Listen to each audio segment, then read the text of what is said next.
Debate and diplomacy is the action of multiple points of view describing a government coming together and determining which one is best. Why is it significant? Debate diplomacy is every nation's attempt or action to display their form of utopia or perfect society. Alright. The following will basically describe why Marx's idea of communism and Nietzsche's idea of fascism are related to debate and diplomacy as a whole.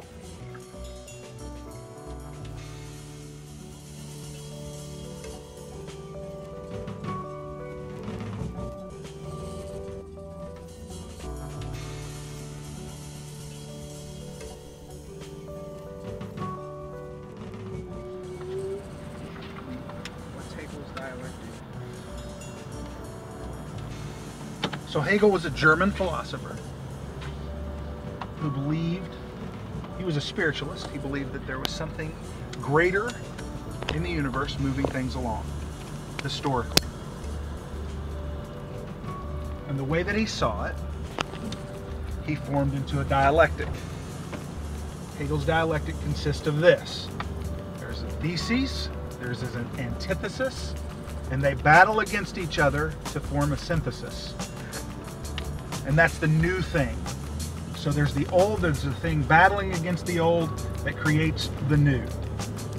As soon as that new is created, until it reaches perfection, it becomes another thesis. And there's another antithesis that battles against it to form a synthesis. So that's how Hegel's dialectic works. It's an ongoing triangle into another triangle, into another triangle, into another triangle, continuing to move forward.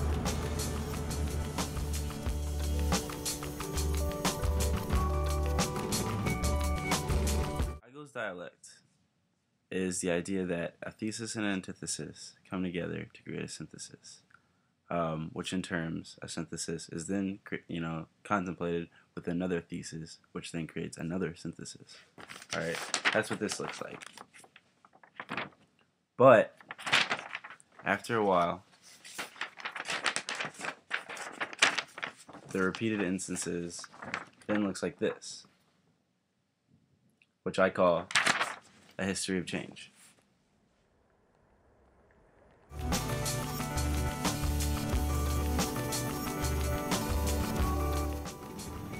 So the debate and diplomacy of his time was not directly affected by Hegel, other than the fact that they're formed out of Hegel's dialectic two camps.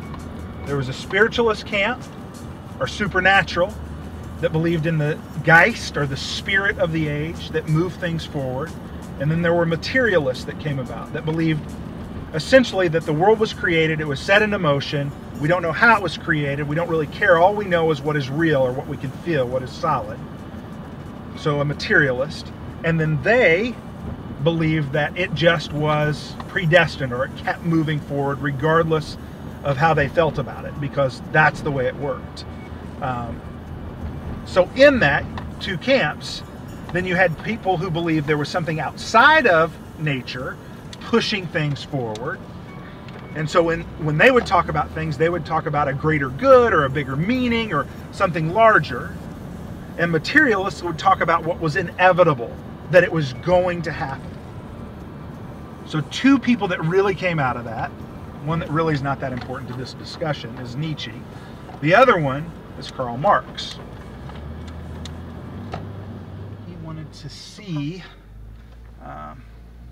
some would say, the reaching of perfection in Hegel's dialectic, which would be where the antithesis and thesis would fight, they would form the synthesis, and it would not become a new thesis, it would stop. Because creation and matter had reached its ultimate goal. He believed that that was communism.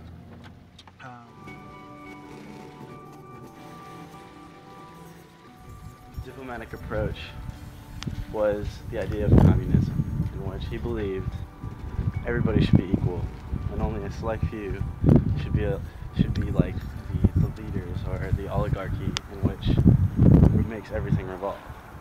His utopian idea was that everybody, nobody had more status or more material possession than anybody else. Everybody had the same amount of right to everything.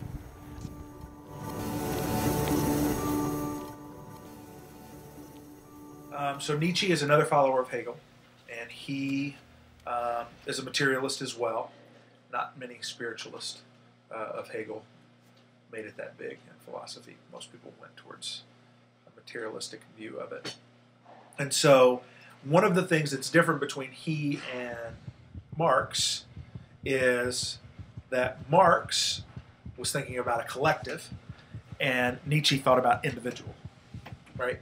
So he believed that within even ourselves, there is this idea of the thesis and the antithesis fighting against each other to form a synthesis. And so that continues to go on and on inside one's person, in one's psyche, that then brings about the idea of the Uberman, that eventually there is this Superman or this ideal person that would come about. So in that, he then begins to put characteristics on it and determine who is a Superman. What would that look like?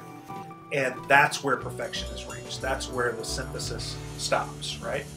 So the person who takes that and sort of runs with it is a fascist. They're going to look at it and say there is a race of people or a group of people or certain people that are Ubermen or Supermen, and they're the ones that should rule and run, and I'm one of those. Any good fascists would think they were one of them for whatever reason. So they've gone through the dialectic, they've basically fought within themselves, and they've now reached that place. And it's not just a psychological thing, it's a physical thing, that there's a physical fight. Nietzsche believed that there's things that we battle against ourselves in order to get to that place. He really didn't believe many people could get there. Fascists end up believing they can create a whole race or a master race in order to do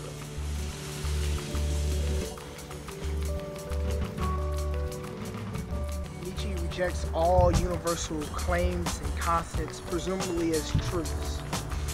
That what we call truth is nothing more than a mobile army of metaphors, metonyms, and anthropomorphisms. He believes that truth is nothing more than a fixed convention of our thoughts and our ideas. There's no real way to get to truth other than what we accept and what we believe. He believes there is no God. And then maybe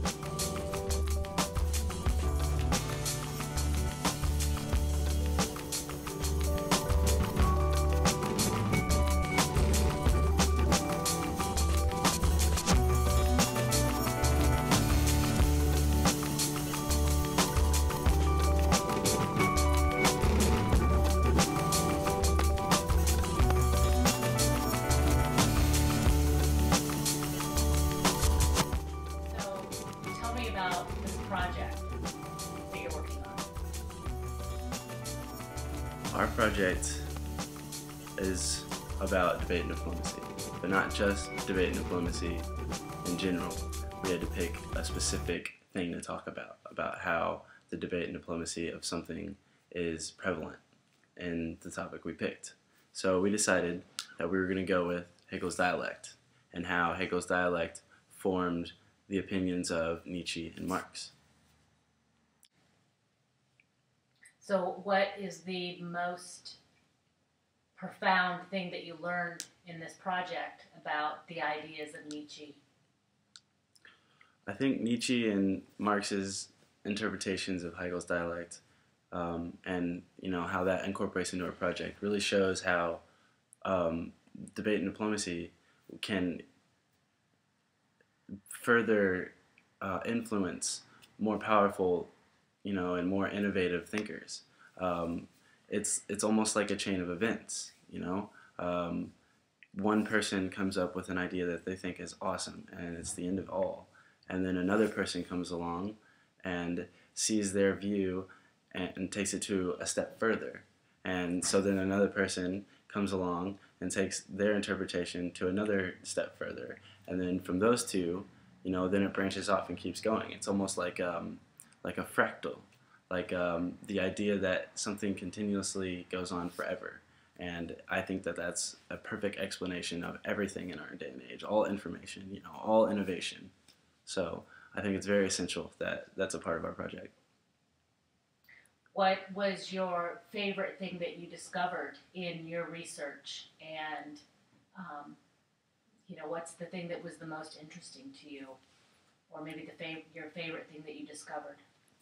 Most interesting part of the project for me was researching Nietzsche and his thoughts and his ideas, only to find out that he's a hypocrite just as Hitler was, considering the fact that he does not match his superhuman race or his idea of superhuman, because he was actually a very sick and unhealthy individual.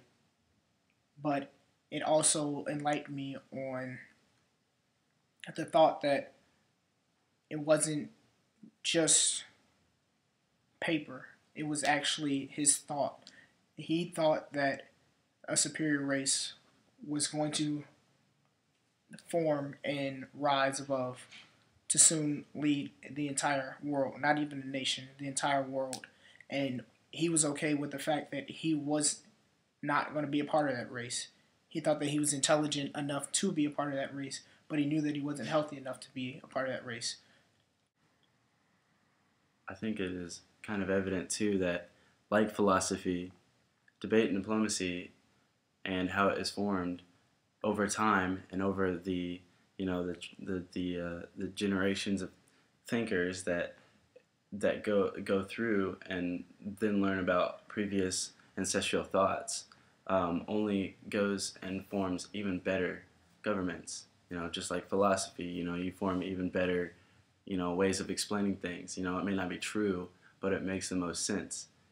So like learning from the past Exactly. mistakes. Exactly, and that's why I think it's so important, because governments are becoming, the most efficient, more efficient than any in the past, and that's because we've taken a little bit from all the governments that we've seen so far. And the failures. And the failures. So is there anything that you would like to say in conclusion?